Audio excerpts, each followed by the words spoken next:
ውድ የጠለስ ሚዲያ ቤተሰቦችና ታዳሚዎች ሰላም ጤና ይስጥልን። ይህ በጠለስ ሚዲያ በአሳየ ደርቤ የሚቀርበው የዘወትር ፕሮግራማችን ነው። እናም በዛሬው ዝግጅታችን ልዩ ልዩ ጉዳዮችን፣ ወቅታዊ መረጃዎችንና ዕለታዊ አጀንዳዎችን ወደ እናንተ የምናደርስ ይሆናል። ስለዚህ የጠለስ ሚዲያ ሰብስክራይበር በመሆን ብሎም ዝግጅታችንን ላይክ፣ ሼር እያደረጋችሁ ለሌሎች በማጋራት እስከ ፕሮግራማችን ፍጻሜ ድረስ አብራችሁ ትቆዩ ዘንድ በአክብሮት ጋብዘን በቀጥታ ወደ ዕለቱ ፕሮግራም እናልፋለን።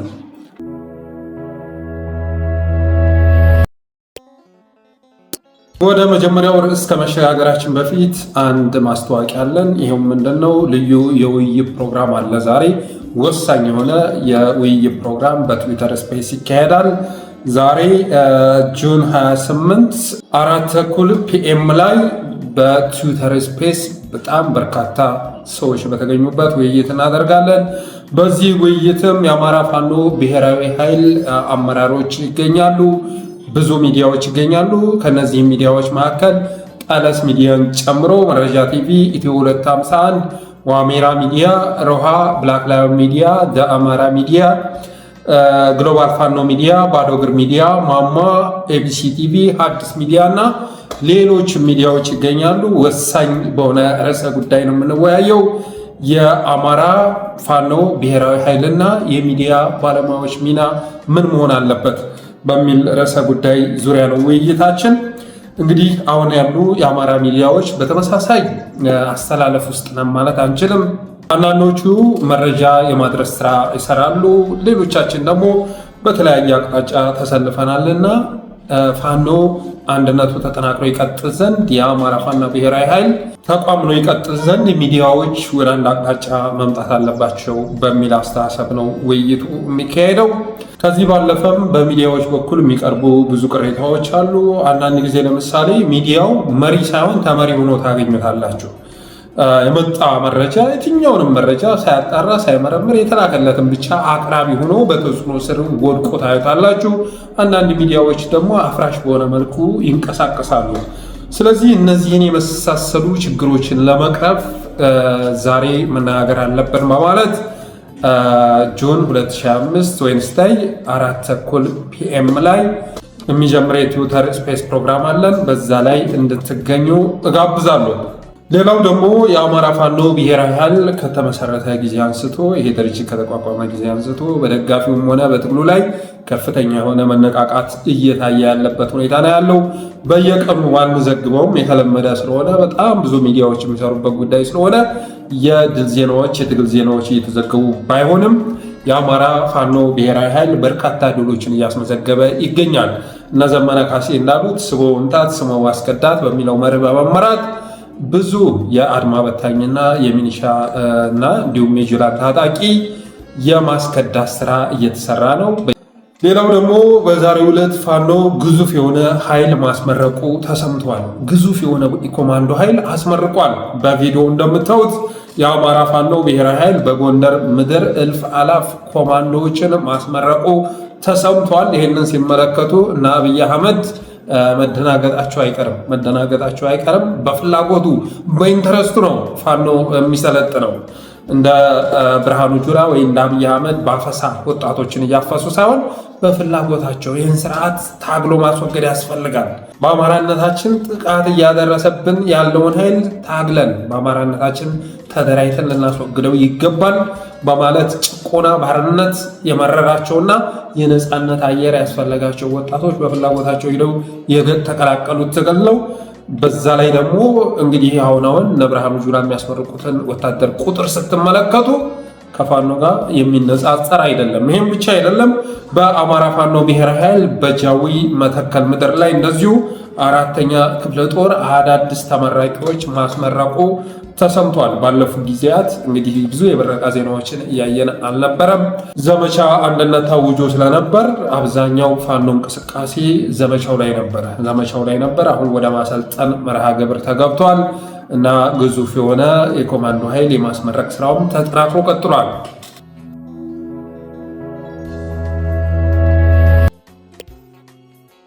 ወደ ቀጣዩ መረጃ ስንሻገር የአማራ ማህበራት መግለጫ አውጥተዋል። በጣም ወሳኝ መግለጫ ነው በትናንትናው ዕለት ያወጡት። በለጠ ሞላ መቼም እፍረት የሌለው ይሉንታ የሌለው ሰው ስለሆነ ነው እንጂ አንገት የሚያስተፋ የመጨረሻ የሚያሳፍር መግለጫ ወጥቶበታል። በክህደት መስመር ተሰማርተሃል፣ አማራን በሚከፋፍል ትግል ውስጥ ገብተሃል፣ ከጠላት ጋር አብረህ እየሰራ ነው፣ ከፋፋይ ኃይሎችን አማራ ምድር ላይ የአማራ ክልልን የአማራ ህዝብን የሚበታትኑ ኃይሎች ጋር አብረህ እየሰራ መሆኑን ስላወቅ አንተ የምታደርገው ነገር በሙሉ የአማራ ህዝብ የሚወክል አይደለም። አብን የሚባለው የአብይ ብልጽግናዊ ንቅናቄ የሚባለው ፓርቲ አማራን የሚወክል አይደለም። ይህንን ድርጅት እንመራለን የሚሉ ግለሰቦችም ለጠላት የተሸጡና የአማራ ህዝብ ለጠላት አሳልፈው ለመስጠት የተፈራረሙ ስለሆኑ ይህ ድርጅት የሚወስነው ውሳኔ የሚያስተላልፈው ሀሳብ በሙሉ የአማራ ህዝብ የሚወክል አይደለም። ጸረ አማራ ኃይሎችን ብልጽግናዎችን የሚወክል እንጂ የአማራን ኃይል የሚወክል አይደለም የሚል በጣም ወሳኝ የሆነ መግለጫ አውጥተዋል። ይህ መግለጫ በትክክለኛ ጊዜ የተላለፈ ነው። ለምሳሌ በለጠ ሞላ ጋሻው መርሻ ያደረጉትን ብንመለከት ከሰሞኑን ከኤርትራ ጋር ምን አይነት መቃቃር ውስጥ ሊያስገቡን እየሞከሩ እንደነበር ግልጽ ነው። አማራ በተስፋፊነት በጨፍላቂነት አሁንም የሀገራትን ሉዓላዊነት ማያከብር ተብሎ ይፈረጅ ዘና የኤርትራን ሉዓላዊነት እስከ መካድ የሚደርስ የባህር በር መንጠቁ ቀርቶ ማለት ነው ሉዓላዊነቱን ራሱ አንቀበል የሚል መግለጫ ነው ያወጡት። ያ መግለጫ የወጣው ደግሞ በአብን በኩል እንዲወጣ ያደረገው አሁን ሶማሌዎችም ቢሆኑ ኤርትራዎችም ቢሆኑ የምስራቅ አፍሪካ ውስጥ ያሉ ሀገራት እስከዛሬ አማራን የሚመለከቱት የሀገራትን ሉዓላዊነት እንደማይቀበል ተስፋፊ እንደሆነ ወራሪ እንደሆነ ነበር። አሁን ላይ ግን ሶማሌዎች ለምሳሌ የአማራን ጉዳይ ተረድተዋል። ባለፈው አብይ ከሶማሌላንድ ጋር የባህር በር ስምምነት ባደረገ ማግስት ሶማሌዎች ቀውጥ ያፍልተው ነበር። ተረድተዋል የአማራን አመለካከት። በተመሳሳይ መልኩ ኤርትራውያኖችም እንደዚሁ ለካ በአማርኛ የሚናገርን በሙሉ አማራ ነው እያልን ስንረዳ ኖረናል።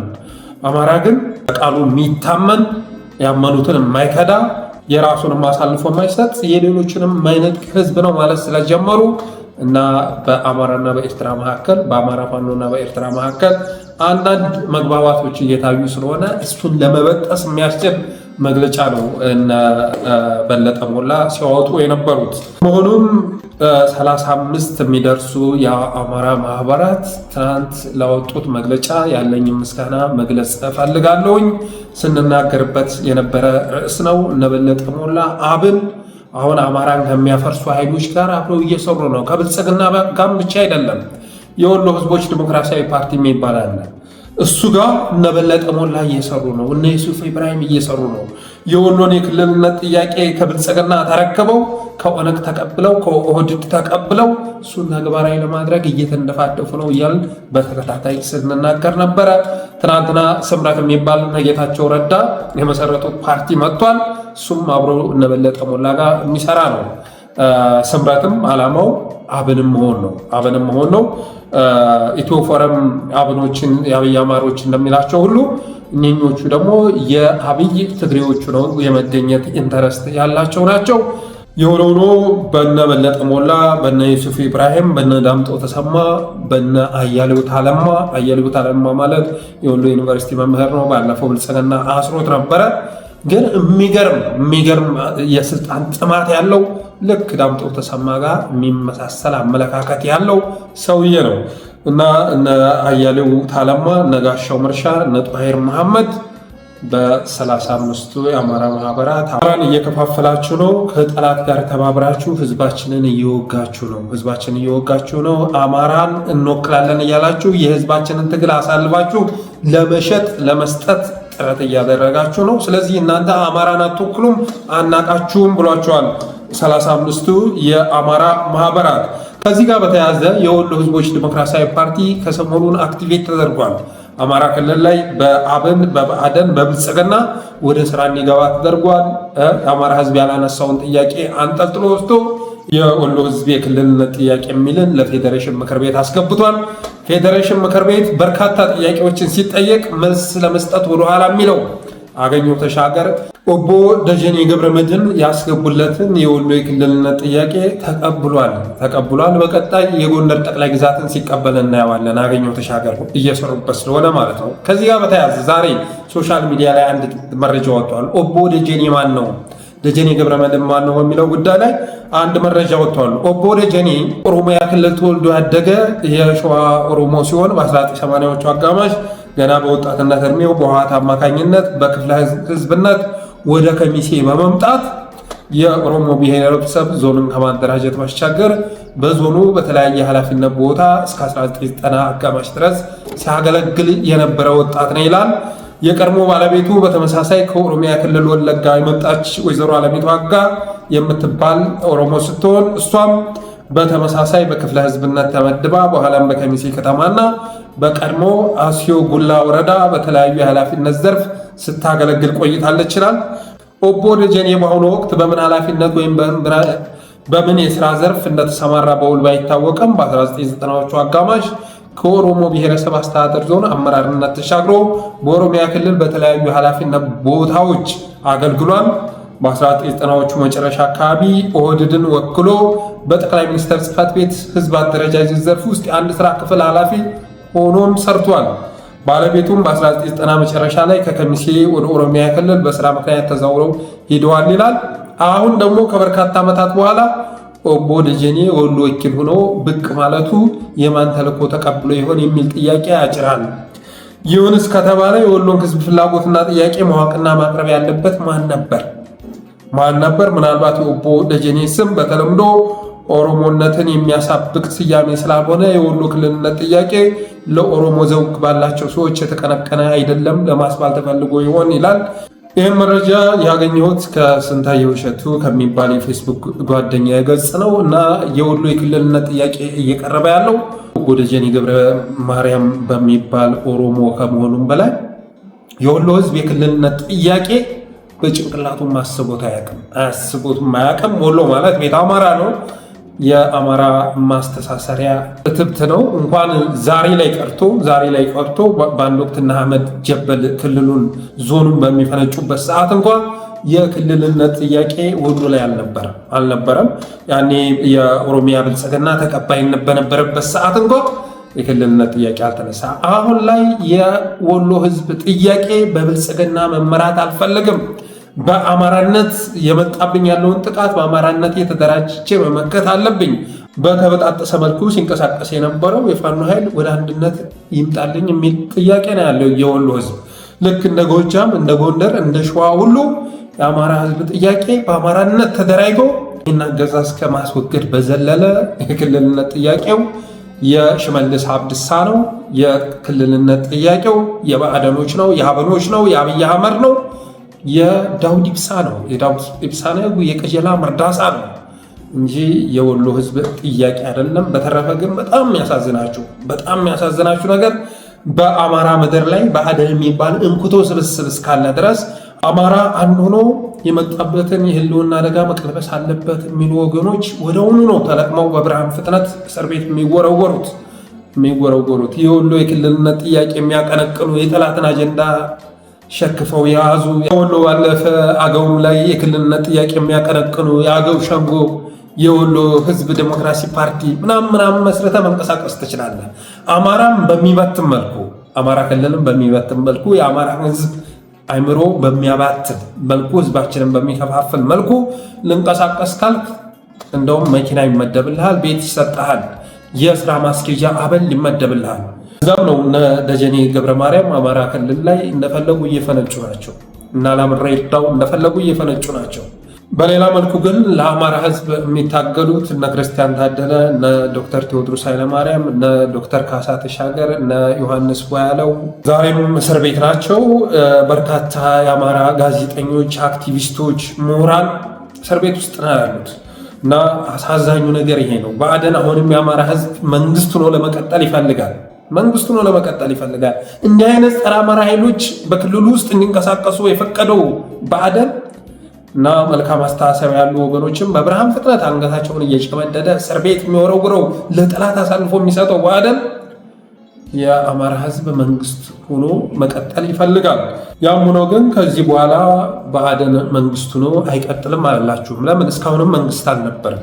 የአማራ ህዝብ መንግስት መሆኑን ካቆመ ብአዴን 2 ዓመት አልፎታል እና አብኖችም ከሌሎች ጸረ አማራ ኃይሎች ጋር ተቀናይተው አሁን ላይ የአማራ ህዝብ አሳልፎ የሚሸጥ ድርጅት በጋራ ለመመስረት ጥረት እያደረጉ ቢሆንም ይህ ሁኔታ ይሳካላቸውም። ዛሬ 35 የአማራ ማህበራት በአውሮፓ በተለያዩ ዓለማት ላይ ያሉ ማህበራት መግለጫ አውጥተዋል። የአማራ ህዝብ ባይታፈን ኖሮ ነፃነት ቢኖረው ኖሮ በለጠ ሞላ ላይ፣ የሱፍ ኢብራሂም ላይ፣ ጋሻው መርሻ ላይ፣ ጣሂር መሐመድ ላይ፣ አያሌው ታለማ ላይ፣ ዳምጠው ተሰማ ላይ ከፍተኛ የሆነ ቁጣ አለው። ልክ እንደ ብአዴኖች ሁሉ አብን በሚባለው ትልቅ ብስጭት አለው፣ ትልቅ ቁጣ አለው በአብን ላይ። በመሆኑም ትናንት ማህበራቱ ያወጡት መግለጫ የአማራ ህዝብ የሚወክል ነው። በተረፈ የፋኖ ኃይሎችም ልክ እንደ ማህበራቱ ሁሉ አብንን የሚያወግዝ መግለጫ ማውጣት አለባቸው። አፋባሃ መግለጫ ማውጣት አለበት። በጣም መረር ያለ መግለጫ የአማራ ህዝብ አሁን ወደ አደባባይ ወጥቶ ቁጣውን የሚገልጽበት ተቃውሞውን የሚገልጽበት እድል የለምና አፋባሃ ግን ይህን ማድረግ አለበት። አብን አማራን እየወከለ በተለያዩ ዘርፎች ላይ የአማራን ትግል አሳልፎ ለመስጠት ጥረት እያደረገ ነው፣ ልክ እንደ ብአዴን ሁሉ። ስለዚህ ራሱን አስችሎ አብንን በተመለከተ የአማራ ፋኖ ብሔራዊ ኃይል መግለጫ ማውጣት መቻል አለበት።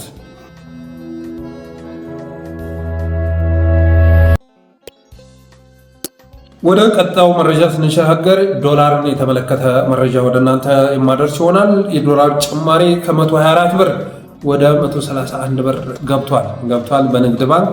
እንግዲህ በብላክ ማርኬት 160 170 ድረስ እየተመነዘረ ነው ዶላር። በነገራችን ላይ በብላክ ማርኬት በጣም ጨምሯል። በንግድ ባንክ ደግሞ እስከዛሬ 124 ላይ አድርጎት እዛ ላይ አስሮት ቆይቶ ነበር። በአንድ ጊዜ የ6 ብር ጭማሪ በማድረግ 131 ብር ደርሷል። እንደምታዩት ማለት ነው። የ6 ብር ጭማሪ በአንድ ጊዜ ዶላር ላይ በጣም ቀላል ነገር አይደለም። ኑሮም በዚሁ ልክ ነው የሚጨምረው። ትናንት የነዳጅ ጭማሪ 10 ብር ተደርጓል። እንደዛም ሆኖ ግን አብይ አህመድ ትናንት በኢህአዴግ ጊዜ ሲከፈላችሁ በነበረው 7000 ብር 8000 ብር እንድትኖሩ ይፈልጋል። ትናንት አንድ እህት ምን ብላ ጻፈችልኝ መሰላችሁ? ሰላም ዋሲ፣ እኔ በቂርቆስ ክፍለ ከተማ ተቀጥሬ የአንድ ወረዳ የሲቪል ሰርቪስ ሰራተኛ ነኝ። በፌስቡክ ነው የላከችልኝ። ኑሮ በጣም ከበደኝ። ደሞዜ 9047 ነው፣ በአዲሱ ተጨምሮ ለዚያው ማለት ነው። የቤት ኪራይ 5000 ብር ከፍላለሁ። ለጤፍ 50 ኪሎ በ145 ብር ሂሳብ 7000 ብር አወጣለሁ። ምስር 3 ኪሎ በ300 ብር 900 ብር በወር አወጣለሁ። ሽሮ 3 ኪሎ በ400 ብር 1200 ብር አወጣለሁ። ለልጆቹ የተለያዩ ወጪዎች እንደነገሩ 2000 ብር አወጣለሁ። ሁሉንም ነገር ትቸው ብዙውን የነገ ተስፋ እየሰነኩ ባየው ከትናንት ዛሬ በብድር ናላ ያዞረ። በትንሹ በወር ከ16100 ብር በላይ አወጣለሁ። ምክንያቱም 9047 ሲቀነስ 16100 7053 ብር በየወሩ ዕዳ አለብኝ። የሁለት ልጆች እናት ነኝ። ባለቤቴ በህይወት የለም፣ ትዳርም የለኝም። እስኪ ችግሬን ለህዝብ አሳውቅልኝ። ብቻዬን ስሆን ህይወቴን እንዳጣ የሚያደርግ መጥፎ ስሜት እየተሰማኝ ስለተቸገርኩ ነው በማለት ላከችልኝ እና በወር የሚከፈላት 9047 ነው። ግን በጣም ተጨናንቃ ወሩን ለመጨረስ 16100 ብር ያስፈልጋታል። ያ ማለት 7053 ብር በየወሩ መበደር ይጠበቅባታል ማለት ነው። እና የኢትዮጵያ ህዝብ በዚህ ልክ ነው እየተሰቃየ ያለው።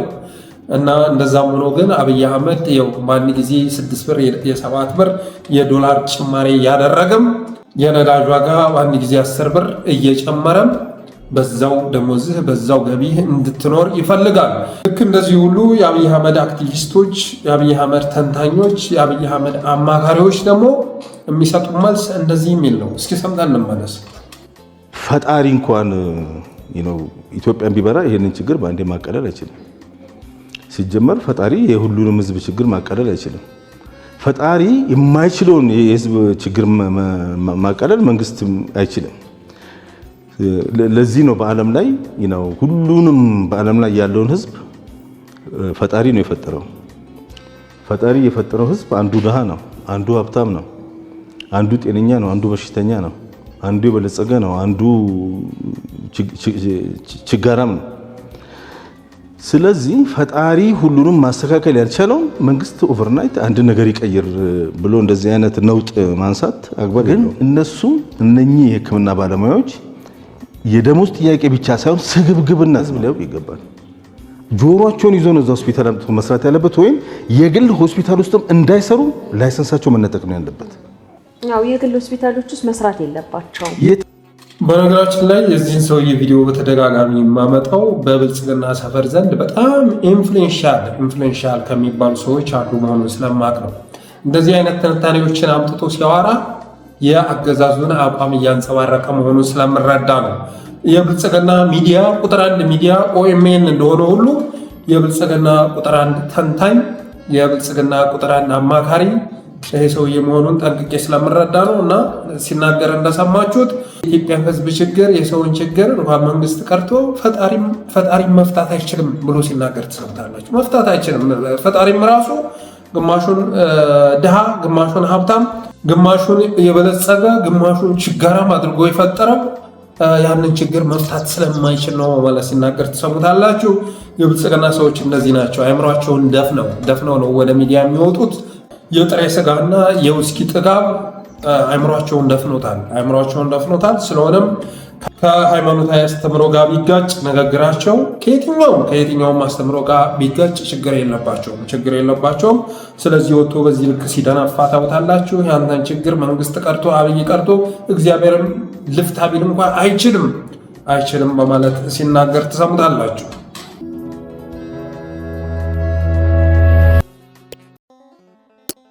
ወደ ቀጣዩ መረጃ ሲሻገር ጠቅላይ ሚኒስትሩን የተመለከተ መረጃ ወደ እናንተ የማደርስ ይሆናል። ጠቅላይ ሚኒስትሩ እንግዲህ ባለፉት በአውሮፓ ሀገራት እየተንቀሳቀሰ የጥይት መግዣ ሲለምን ነበር። የተለያዩ ሀገራት እየተዟዟረ ሲለምን ነበረ።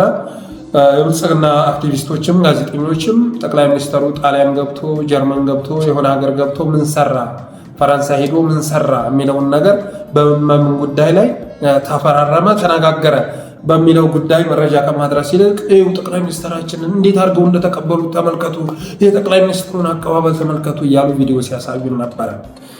በዚህ ልክ ነው ዓለም አቀፍ ግንኙነትን ዲፕሎማሲን ያረከሱት። በዚህ ልክ ነው። ጠቅላይ ሚኒስትሩም አሁንም ክብር አለው፣ በውጭ ዓለም እየተከበረ ነው፣ አቀባበሉን ተመልከቱ፣ ሬድ ካርፔት ተነጥፎ ተመልከቱ የሚል መልእክት ሲያስተላለፉ ነበር። እና ጠቅላይ ሚኒስትሩ በ4-5 የአውሮፓ ሀገራት ከተንቀሳቀሰ በኋላ እንግዲህ ሳይሄድ ወደ ኢትዮጵያ ተመልሷል። እንግዲህ ከአገር ሲወጣ ይጎበኛቸዋል ተብለው ከሚታሰቡ አገራት አንዷ እንግሊዝ ነበረች። ይሁንና የለንደን ፋኖ ለንደን ላይ ተደራጅቶ ጠቅላይ ሚኒስትሩ የሚመጣበትን ቀን እየተጠባበቀ መሆኑን ሲሰማ ወደ እንግሊዝ ሳያመራ ቀጥታ ወደ ኢትዮጵያ ተመልሷል። እና የለንደን ፋኖዎች ድል አድርጋችኋል። በእውነት ኢትዮጵያ ውስጥ ካለው ሕዝብ የትኛውም ዓለም ላይ ካለ አማራ፣ በሀገር ውስጥም ካለው አማራ በላይ ትልቅ የሆነ ስራ እየሰራችሁ ነው። ሞራላችሁ ይበል ያሰኛል። ባሲው በር ላይ እየሄዱ ሁሉ ጠቅላይ ሚኒስትሩ የሚመጣበትን ቀን ሲጠባበቁ ነበር። ሙሉ ጊዜያቸውን ለሕዝባቸው ሰውተው ሰላማዊ ሰልፍ ካደረጉ ራሱ የለንደን ሰልፍ እንኳ ባይጻፍበት ለንደን ተብሎ ባይጻፍበት እንኳ ያ ሰልፍ የለንደን መሆኑን ማወቅ ትችላላችሁ። ሰፊ ዝግጅት አድርገው በደንብ ሰብሰብ ብለው ደመቅ አድርገው ማስተላለፍ ያለባቸውን መልእክቶች በሙሉ ሸክፈው ወደ አደባባይ የሚወጡ በመሆናቸው የተነሳ የለንደንን ሰልፍ ገና ፎቶ እንዳያችሁ ለንደን መሆኑን ታውቃላችሁ። እና እነዚህ ጀግኖች ባለፈው ብርሃኑ ነጋ ለንደን ሄዶ ነበር። ፊት ለፊት ፕሮፌሰሩን ማግኘት ባይችሉም እዛ አብረውት የሄዱትን አጃቢዎችን ጃስ ብለው አስደንግጠዋቸው ነበረ። እና ብርሃኑ ሽልክ ብሎ እንደሄደ ሁሉ ሽልክ ብሎ ተመልሷል። ጠቅላይ ሚኒስትሩም ለንደን ላይ የሚሰራው ስራ ነበረ። በቀዳሚነት እንደውም መሄድ የሚፈልገው ለንደን ነበር። ግን በቀዳሚነት ሊሄድ ቀርቶ በመጨረሻም ለንደን መሄድ አልቻለም። ይቅርብህ ክቡር ጠቅላይ ሚኒስትር ወይ ይቅርብህ። እዚህ መጥተህ ከምታገኘው ጥቅም በላይ እዚህ ጋር የምታስተናግደው ጉዳት የትየለሌ ስለሆነ ወደ ሀገር ብትመለስ ይሻላል ተብሎ አብይ አህመድ የእንግሊዝ ጉዞውን ሰርዞ ተመልሷል። ይሄ ደግሞ እንዲከሰት ያደረጉት የለንደን ፋኖዎች ናቸውና ኩራት ሊሰማችሁ ይገባል ማለት እወዳለሁ።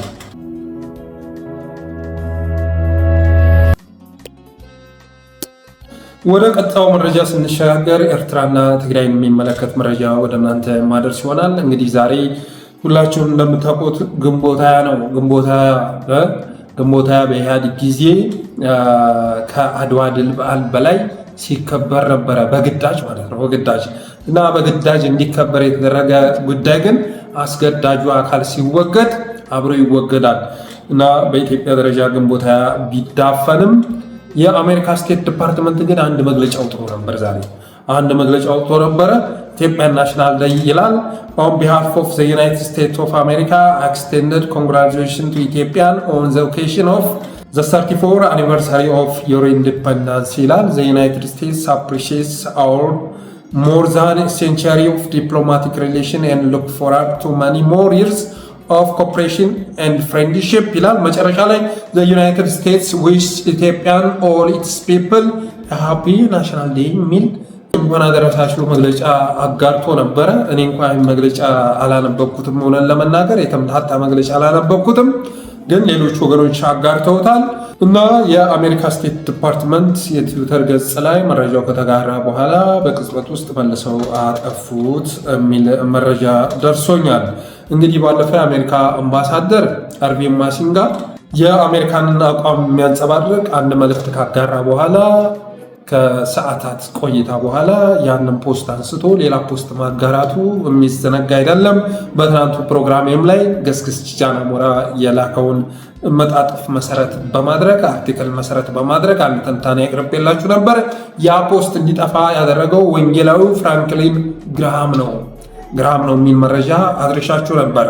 ባለፈው ወደ ኢትዮጵያ መጥቶ መስቀል አደባባይ ላይ የኢትዮጵያ ኦርቶዶክስ ተዋሕዶ ቤተክርስቲያን አልባሳት እና መገልገያዎች ሁሉ ወጥተውለት ለኢትዮጵያ ጸልዮ የተመለሰው ወንጌላዊ ፍራንክሊን ግራሃም ከትራምፕ ጋር በተያያዘ ብዙ ስራ ይሰራል ተብሎ ተልኮ የተሰጠው መሆኑ ያም መግለጫ በወጣ ቅጽበት አብይ አህመድ ወደ ጡት አባቱ ወንጌላዊ ፍራንክሊን ግራሃም ጋር ደውሎ ባለፈው እንግዲህ ብዙ ነገር ነግሬሃለሁኝ፣ እኔ እየተዋጋ ያለሁት በአንድ በኩል ከኦርቶዶክስ ጋር ነው፣ በሌላ በኩል ደግሞ ሴሜቲክ ከሆነው የአማራና የትግራይ ህዝብ ጋር ነው እና እኔ ድሮን አልተጠቀምኩም ማለት ውጊያውን አቆምኩ ማለት በኢትዮጵያ ምድር ላይ ወንጌል መስፋፋቱን አቆመ ማለት ነው። በዚህ ጉዳይ ላይ ሰፊ ማብራሪያ ሰጥተናል። ይሁንና ዛሬ የአሜሪካ ኤምባሲ ደግሞ በኢትዮጵያ ህዝብ ግብር በተሰበሰበ ገንዘብ ድሮን እየገዛ የራስን ህዝብ እየጨፍጨፍክ ነው የሚል መግለጫ ወጣብኝ፣ ስለዚህ ይህን መግለጫ ልታስነሳልኝ ይገባል ብሎ በመደወሉ የተነሳ ያ መግለጫ መነሳቱን ገልጸን ነበረ። ዛሬ ደግሞ የአሜሪካ ስቴት ዲፓርትመንት እንደዚሁ የተወናበደ መግለጫ ካወጣ በኋላ የእንኳን አደረሳችሁ መግለጫ ካወጣ በኋላ ማንሳቱ ተሰምቷል። ይህም ብዬ ወደ ትግራይና ኤርትራ ሲሸጋገር አሁን ላይ በትግራይና ኤርትራ መካከል ያለው ግንኙነት ተጧጡፏል። ድንበር ተነስቶ የትራንስፖርት እንቅስቃሴም እየተደረገ መሆኑን ሰምተናል። የተዘጋው ድንበር ተከፍቶ መኪናዎች ወደ ኤርትራ ይሄዳሉ፣ ከኤርትራም ወደ ትግራይ ይመጣሉ። ይሄ የሚበረታታ ነው፣ የሚደገፍ ነው። አገዛዙ ደግሞ ከመጠን በላይ የሚፈልገው ጉዳይ ነው። በሌላ መልኩ ደግሞ እዛ ጋር ሄዶ ዳር ድንበር መጠበቅ ያልቻለው የአብይ አህመድ አገዛዝ በትናንትናው ዕለት አፋር አካባቢ በርካታ የጭነት መኪኖችን ተሽከርካሪዎችን አግቶ አቁሞ ውሏል። ወደ ኤርትራ ጭናችሁ ልትሄዱ ነው፣ ስለዚህ አትንቀሳቀሱም ብለው አፋር ላይ ማገቱ ተሰምቷል። የወረደ መንግስት፣ የበሰበሰ መንግስት ከሆነ ኢትዮጵያን እየገዛ ያለው ዳር ድንበር ላይ ሄዶ እንግዲህ እሱ የማይፈልገው እስከሆነ ድረስ ግንኙነቱ ወይም የንግድ ልውውጡ ማስቆም ሲገባው እሱ ግን መሀል ሀገር ላይ ያገኘውን የጭነት መኪና እያስቆመ ወደ ኤርትራ የሚሄድ ስለሆነ አትንቀሳቀስም እያለ በማገት ላይ ይገኛል። በነገራችን ላይ ይህንን ጉዳይ አብይ አህመድ የሚፈልገው ነው። ይህም መረዳት ያስፈልጋል። ትግራይ ሀገር እንድትሆን ይፈለጋል። ለምን?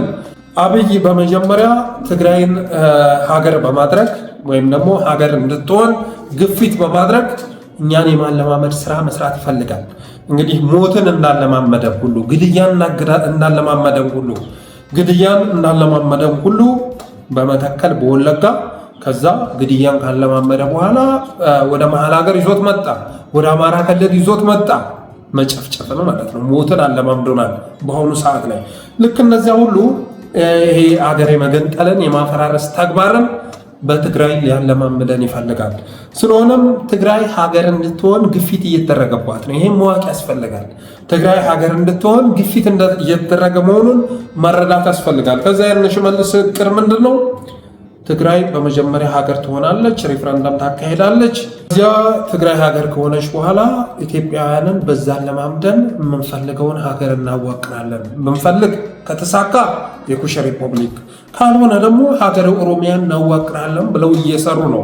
ስለዚህ በዚያ መሰረት እንግዲህ አዲስ አበባ ላይ ያለ ሀብታቸው የታገደባቸው ወደ አዲስ አበባ መምጣት የተከለከሉ የህወሓት ጄኔራሎች አሁን ላይ ግንኙነታቸውን ከማን ጋር አድርገዋል? ከኤርትራ ጋር አድርገዋል። የንግድ ግንኙነትም የትኛውንም ግንኙነት እያደረጉ ያሉት በኤርትራ በኩል ነው። ወደ ውጭም ለመንቀሳቀስ ሲፈልጉ በኤርትራ በኩል ነው። ለምሳሌ ባለፈው የሞንጆሪኖ ባለቤት ነው የተባለ ሰውዬ በቦሌ ኤርፖርት በኩል ሲመጣ ፈፍ አድርገው እስር ቤት አስገብተውታል። የሆኑ ስልኮች ሳተላይት ስልክ ምናምን የሚል ቅናቅንቦ ፎቶ አንስተውም ሲያሳዩን ነበር እና ናትናኤል መኮንን። ይሄ ሁሉ ግን ዋና ዓላማው ምንድነው? ትግራይ ሀገር እንድትሆን የኦሮሞማው አገዛዝ ይፈልጋል። ያም ህልሙ ይሳካ ዘንዳ ጫና እያደረገ መሆኑን ማወቅ ይገባል። ከዚያ በኋላ ሀገረ ኦሮሚያ እናዋቅራለን የሚል እቅድ ይዘው እየተንቀሳቀሱ ነው። ያቺ ሀገረ ኦሮሚያ ደግሞ ወሎን የምታካትት ስለሆነ የወሎ ህዝቦች ዲሞክራሲያዊ ፓርቲ ወደ ስራ እንዲገባ ተደርጓል። የወሎ የክልልነት ጥያቄ ፌዴሬሽን ምክር ቤት ቀርቦ አገኘሁ ተሻገር ጠረጴዛ ላይ ይገኛል እና በሚገርም ሁኔታ አገዛዙ እየገሰገሰ ነው፣ እየፈጠነ ነው። ኢትዮጵያውያን ግን ደንዝዘዋል። አብይ አህመድ ወታደር እሱ ከሚገለኝ ይልቅ ቸነፈር ይግደለኝ፣ ረሃብ ይግደለኝ ብለው በራሳቸው ላይ አምፀዋል። በአገዛዙ ላይ ከማመፅ ይልቅ በራሳቸው ላይ፣ በህይወታቸው ላይ፣ በኑሯቸው ላይ ማመፅን መርጠዋል።